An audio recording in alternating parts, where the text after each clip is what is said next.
Lads and ladettes, big news coming straight out of the Bernabeu as Isco has signed a new 5-year extension with Real Madrid. I love it when people are rewarded for their hard work, and very few have enjoyed the massive boost in reputation Francisco Alcaron has enjoyed in 2017. Joining Real 2013 from Malaga, we all knew Isco was a prodigious talent when he won the Golden Boy Award in his first season with the Islanders, helping them to qualify for the Champions League where he played a starring role in their run to the quarterfinals. When he eventually made a switch to the capital, that wasn't enough to get him into starting 11 however, as Galactico after Galactico, who were all more established, took their sometimes undeserved spots ahead of Isco. The most obvious example that springs to mind was when Carlo Ancelotti didn't hesitate to break up an unstoppable looking team featuring Isco and James Rodriguez in the wider positions of the 4-4-2, in favour of the more unstable 4-2-3-1 when Gareth Bale was back fit. Ancelotti went from masterminding a 22-match winning streak at the beginning of the season to getting sacked at the end. Under Rafa Benitez, things became worse and links to Premier League teams like Arsenal and Spurs, no disrespect, became frequent. Things became better under the tutelage of current boss Zinedine Zidane, as he didn't suffer fools gladly. Excuse me. Even so, it took over 1 year under Zizou for the Spanish playmaker to become a bona fide first teamer at the expense of Gareth Bale, who suffered his most injury hit season to date in 2017. And boy, Isco did not look back. Of the 11 goals he scored in the 2016-17 campaign, 8 of them came in 2017. His two direct rivals, Bale and Rodriguez, scored 9 and 11 all season respectively. But the goals are just an added bonus to Isco's overall genius. The typical traits to his game include being creative in open play and set pieces, an ability to transition play by linking with others, retaining possession in tight spaces, and an underrated work ethic.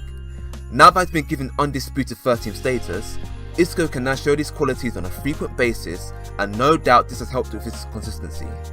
Games against Atletico Madrid in the Champions League semi-final, Juventus in the final, and Barcelona in the Supercopa vindicated Zidane's decision to drop Bale for Isco, but also his big game mentality. But perhaps most tellingly of Isco's ascent was his scintillating performance versus Italy for Spain, which even had his own peers frothing at the mouth in all.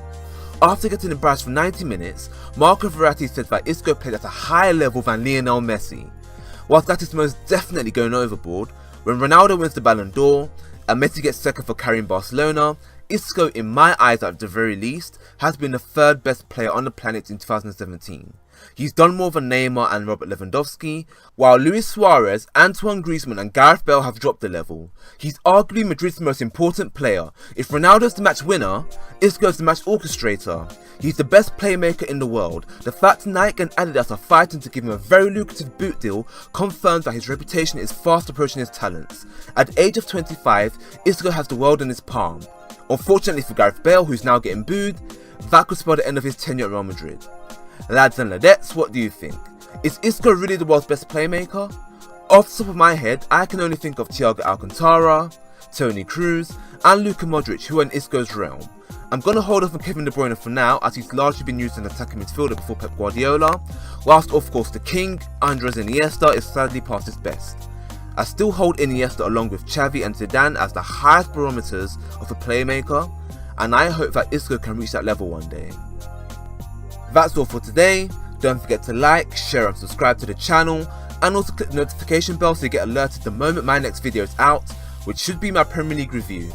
Comment with your thoughts, follow me on these social media platforms, and have a good evening or morning wherever you are in the world. I've been Scoop, and I'm scoping out.